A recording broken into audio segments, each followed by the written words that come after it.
Welcome to Prague, the city of spires, bridges, and old stone streets. In the next few minutes I'll take you through its architecture, its famous bridges, and the places you must see. Stay with me to the end for the best viewpoint in the city. Prague is built on the Vltava River and its bridges shape the city. The most famous is Charles Bridge. Statues line its stone path and people cross it day and night. Walk or film there at sunrise for empty light and long shadows. The city has many styles stacked together. You will see Gothic spires, Baroque domes, and Renaissance palaces all close to each other. The mix gives Prague a dramatic skyline of towers and roofs. That skyline is why people call it the city of 100 spires. Every corner feels like an old painting. High above the city sits Prague Castle with St. Vitus Cathedral.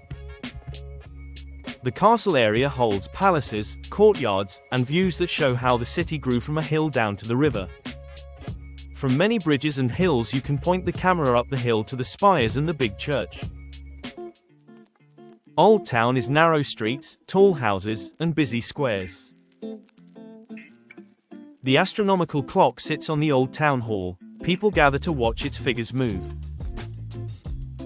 Film the clock from the square and then move into side streets for quieter shots of doors and windows.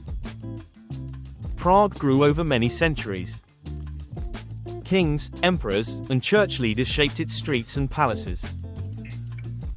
It was an important center in Central Europe and kept many old buildings safe. That long history is why the city looks layered. Each street shows a different time. Top spots to film: Charles Bridge at sunrise.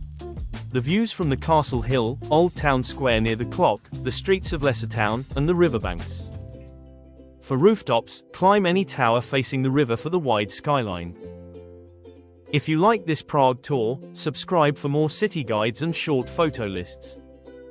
Hit the like button so others can find this video.